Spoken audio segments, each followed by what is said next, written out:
नमस्कार, JS education online channel पर मैं जितेंद्र सिंह आपका स्वागत करता हूं। आज 14 दिसंबर 2025 की जो आपकी महत्वपूर्ण घटनाएं हैं उन पर हम चर्चा करेंगे। राष्ट्रीय, अंतर्राष्ट्रीय, विज्ञान और पर्यावरण पर जो प्रमुख घटनाक्रम है उसका संक्षिप्त विश्लेषण देख लेते हैं। आपकी परीक्षा की दृष्टि से महत्वपूर्ण होगा। आज की जो प्रमुख विषय रहने वाले, सबसे पहला शासन और राष्ट्र से संबंधित होगा। दूसरा विषय होगा पर्यावरण और पारिस्थितिकी से। तीसरा जो बिंदु होगा आपका विषय होगा विज्ञान और प्रौद्योगिकी से। और आपका चौथा जो बिंदु होगा वो अंतर्राष्ट्रीय और खेल जगत से लिया जाएगा। सबसे पहले अपने भारत राष्ट्र की बात कर लेते हैं। भारत की पहली डिजिटल जनगणना 2027 को केंद्रीय मंत्रिमंडल की मंजूरी मिल गई है और यह जनगणना पूरी तरह से कागज रहित होगी और मोबाइल ऐप के माध्यम से ये जनगणना की जाएगी। इसका बजट जो होगा वो 11,718 करोड़ होगा। प्रक्रिया क्या होगी? 2 चरणों में आयोजित डेटा संग्रह करने के लिए एक समर्पित मोबाइल ऐप और एक केंद्रीय निगरानी पोर्टल का उपयोग किया जाएगा। कार्यबल क्या होगा? इसमें लगभग 30 लाख फील्ड कर्मचारी भाग लेंगे। और नागरिक सुविधा क्या होगी? जनता को स्वयं गणना का विकल्प प्रदान किया जाएगा। तो ये जो है इसकी मुख्य बातें हैं। आपकी डिजिटल जनगणना जो है 2027 भारत के अंदर की करवाई जा रही है। अब बात करते हैं छत्तीसगढ़ के कोपरा जलाशय को राज्य की पहली रामसर साइट का दर्जा मिल गया है। यह अंतर्राष्ट्रीय महत्व की एक आर्द्र भूमि है के रूप में मान्यता प्राप्त है, जिसकी घोषणा 12 दिसंबर 2025 को की गई। स्थान इसका जो है वो है आपका बिलासपुर जिला है और छत्तीसगढ़ में ये जो है साइड है आपकी। और इसका महत्व क्या होगा? विविध जलीय जीवन, प्रवासी पक्षियों और वनस्पतियों का समर्थन करता है और स्थानीय समुदाय के लिए महत्वपूर्ण जल संसाधन और आजीविका का स्रोत है। ये मुख्य घटना है। इसके बाद अब आती है आपकी गूगल ने प्रोजेक्ट सनकैचर की घोषणा की है। अंतरिक्ष में सौर ऊर्जा संचालित डेटा सेंटर बनाया जाएगा। यह एक दीर्घकालीन अनुसंधान योजना है जिसका उद्देश्य उपग्रहों के एक समूह का निर्माण करना है जो अंतरिक्ष में मशीन लर्निंग का कार्य करेंगे। लक्ष्य क्या है इसका? अंतरिक्ष में सौर ऊर्जा का उपयोग करके सेंटर स्थापित करना। प्रौद्योगिकी यानी कि टेक्नोलॉजी क्या होगी इसमें? सैटेलाइट कॉन्स्टेलेशन का उपयोग करके गूगल के सेंटर प्रोसेसिंग यूनिट यानी कि TPUSC के साथ बड़े पैमाने पर मशीन लर्निंग का संचालन किया जाएगा। तो गूगल ने प्रोजेक्ट सन कैचर की घोषणा की है जो अंतरिक्ष में सौर ऊर्जा संचालित करने का डेटा सेंटर बनेगा। भारत का नया अंतरिक्ष स्टेशन मैत्री सेकंड 2032 तक चालू हो जाएगा। यह स्टेशन अंतरिक्ष में भारत की अनुसंधान क्षमताओं को महत्वपूर्ण रूप से बढ़ावा देगा।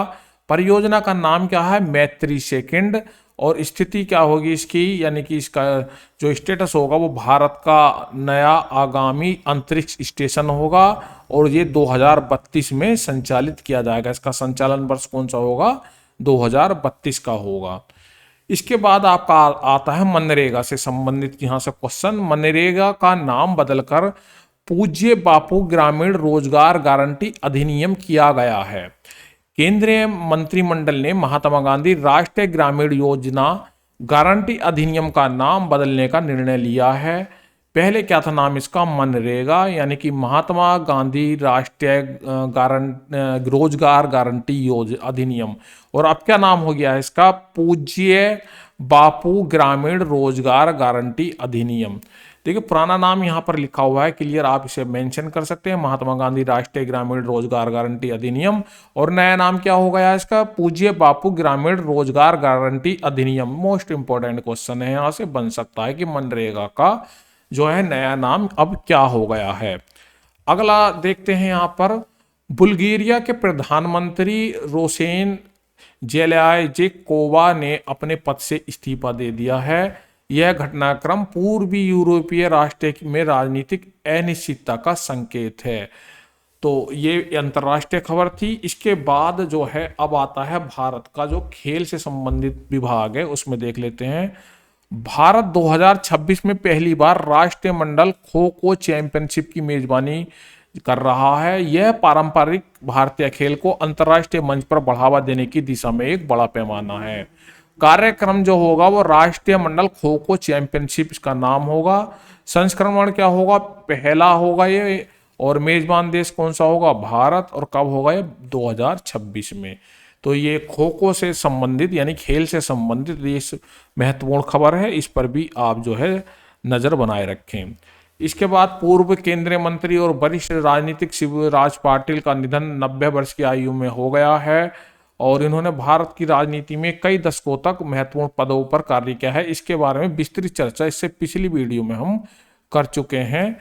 इस घटनाक्रम से संबंधित बात, दिन भर की अन्य महत्वपूर्ण घटना देख लेते हैं, यानी 14 दिसंबर 2025 की महत्वपूर्ण घटनाएं क्या क्या हैं। देखिए, संग्रहालय, भारत का पहला पावर म्यूजियम बिहार के पटना में विकसित किया जाएगा।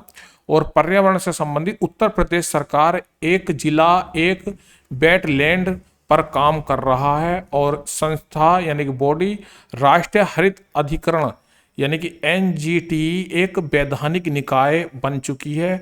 और हस्ती क्या है आज की, मतलब प्रसिद्ध फुटबॉलर लियोनेल मेसी हाल ही में भारत के दौरे पर आए हैं। ये बहुत महत्वपूर्ण बात है। और सबसे बड़ी जो टेक्निकोलॉजी में आ रही है यानी कि तकनीकी में आ रही है, C5 का संबंध कोर 5 से है, यानी कोर 5 प्रोसेसर से है। तो ये जो है यहाँ से मुख्य प्रश्न बन सकता है कि C5 का संबंध किससे है, तो कोर से प्रोसेसर से संबंधित इसका संबंध है, यानी कंप्यूटर से संबंधित ये चीज है, टेक्नोलॉजी से संबंधित ये है चीज यहाँ पर निकल कर आती है। देखिए, आज का ज्ञान परीक्षण के लिए अपनी तैयारी जांच सकते हैं आप। पहला क्वेश्चन आप बताएंगे, हाल ही में किस फुटबॉलर ने भारत का दौरा किया है। और दूसरा C5 क्या है। और तीसरा क्वेश्चन आप देख सकते हैं, हाल ही में किस राज्य ने एक जिला एक वेटलैंड पर काम करना शुरू किया है। और चौथा है आपका, हाल ही में किस देश के प्रधानमंत्री रोसेन जेलियाजोकोवा ने अपना इस्तीफा दे दिया है। और कौन सा देश 2026 में पहली बार राष्ट्रीय मंडल खो खो चैंपियनशिप की मेजबानी करेगा। ये दो क्वेश्चन आपके यहाँ से बहुत मोस्ट बनते हैं, क्वेश्चन नंबर 3 और क्वेश्चन नंबर 5। इसके अलावा क्वेश्चन नंबर 2 भी मोस्ट इंपोर्टेंट है और मनरेगा का नया नाम भी यहाँ पर आपको जो है याद करना होगा। तो करंट अफेयर की इस क्लास में 14 दिसंबर 2025 के लिए इतना ही।